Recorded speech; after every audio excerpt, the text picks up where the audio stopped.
Konnichiwa minasan, I'm Matayu and this is manga you may have missed. To offset the dreary mood of Frieza, today we're looking at something cute enough to make you sick. This is Kiyohiko Azuma's Yotsuba to. Yotsuba to, in the English Yotsuba and, is a slice of life manga in the most literal sense of the term. We follow the daily life, almost literally, of 5-year-old Yotsuba Koiwa as she learns about the world with the help of her father, neighbors, and their friends. The ongoing series is written by Kiyohiko Azuma of Azumanga Daioh and is published by ASCII Media Works in Dengeki Daioh. Yotsuba to has been running since 2003 and has produced 12 tankobon volumes as of March 2013. In 2009, Yen Press acquired the North American licensing rights, and as of this writing has translated and published 11 of the 12 volumes in English. The series has also been licensed in France, Spain, Germany, Italy, Finland, Korea, Taiwan, and Vietnam. When I say it is a literal slice of life manga, what I mean is that each chapter roughly corresponds to a single day in Yotsuba's life continuously.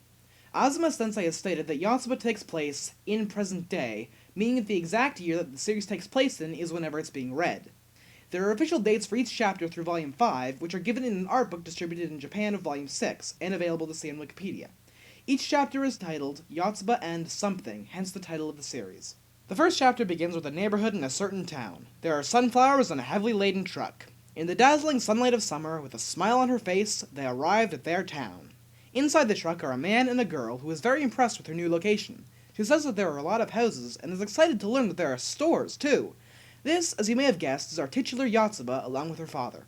They pass a school and Yotsuba marvels at the students. She asks if there's a festival on, and her dad explains that it's a school. Summer vacation is just beginning.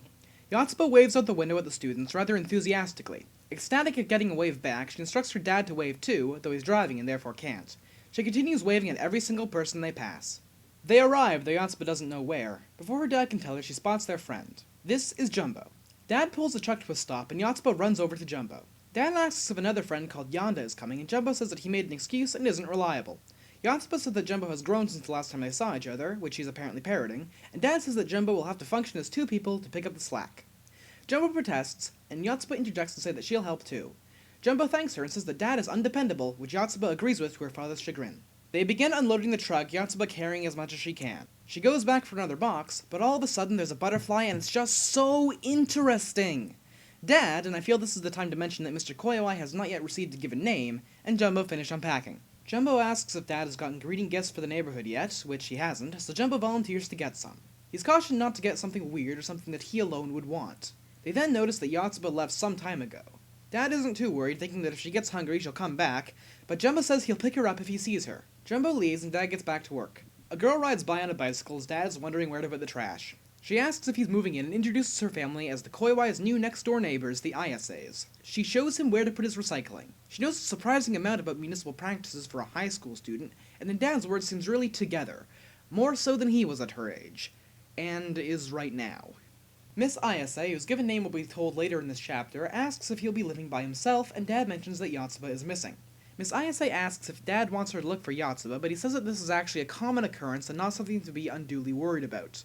Miss Ayase accepts this, but she says that she'll keep a lookout anyway. Dad says that if she sees a girl that makes her think, it's a weirdo, that's probably her. As she's leaving, she remembers to ask for Yotsuba's name. Meanwhile, some distance away, a grade schooler is walking home from school. She passes a girl in a park by a swing set. The girl, Yotsuba, is not sitting on the swing, rather she is crouched in front of it, playing with the seat. The grade schooler wonders who Yotsuba is, thinking she might be a foreigner. She also seems to have no idea what a swing is for. Yotsuba swivels around after being hit in the face and follows after the grade schooler. She asks her what the device is. The grade schooler shows Yotsuba how to play on a swing. Yotsuba asks for a turn, but can't seem to make it work the same way. The grade schooler gives Yotsuba a push to start her off, and Yotsuba quickly gets the hang of it. The grade schooler tries to slip away while Yotsuba enjoys herself. She thinks that the girl is strange and wonders if she has anything to do with the people moving into the empty house next door. Her train of thought is interrupted when she notices that Yotsuba seems to be breaking the laws of physics. She runs to stop her and yells at her not to let go of the chains. Yotsuba only hears the term, your hands, which she presents to the grade schooler. You will believe a 5-year-old can fly. The grade schooler watches her soar, and Yotsuba makes a perfect touchdown in the sandbox. Neither can fully comprehend what just happened. Yotsuba slowly gets up and now has a healthy fear of the swing set. She takes off running and leaves the grade schooler in the dust. Miss Ayase is walking down a street and we finally learn both her given name, Fuuka, and the grade schooler's, Aina. Fuuka asks if Aina saw a strange girl on her walk home from school, and, as we know, she did. Fuuka asks for directions and Aina points her towards the Midori building. Meanwhile, Yotsuba is walking down the street. She spots a telephone pole and her face lights up. Fuuka walks down the same street looking for Yotsuba. It's funny how people never seem to look up. Fuuka follows the cicada noises and notices Yotsuba on the pole. As Dad predicted, her first thought is, "It's a weirdo!" She asks what Yotsuba is doing and gets cicada as a response.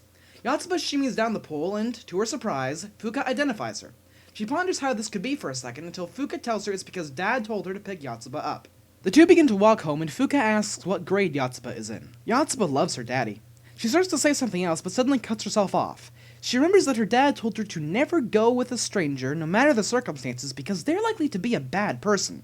She looks at Fuuka in a new light and lets go of her hand, remembering something she has to do over that way. She takes off running but doesn't take into consideration the difference between their heights. Fuuka catches up easily. Even maximum power doesn't help, so she starts screaming at the top of her lungs. This is enough to attract the attention of the neighbors, but Fuuka claims she has everything under control. At that moment, Jumbo's returning from the store. Though Dad has taught Yotsuba to be wary of strangers, they haven't quite gotten to looking both ways just yet. She escapes with her life and Fuuka follows her across the street, leaving Jumbo confused.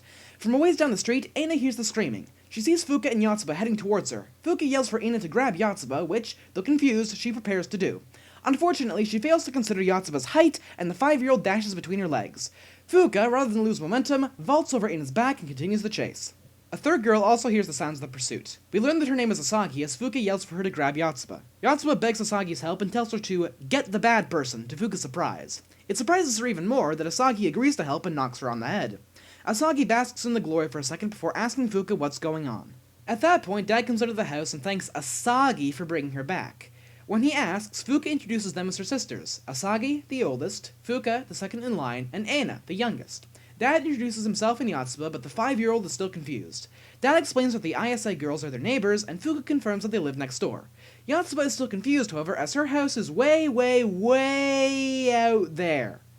Dad, shocked to learn that Yotsuba didn't realize they were moving, shows her their new house. Something inside Yotsuba's head clicks and she realizes that she lives here now. Fuuka shows her the ISA residence, and Yotsuba excitedly tells Dad that the girls are their neighbors. She says that it's nice to meet them, and then confirms with Dad that Fuuka isn't a bad person. The end.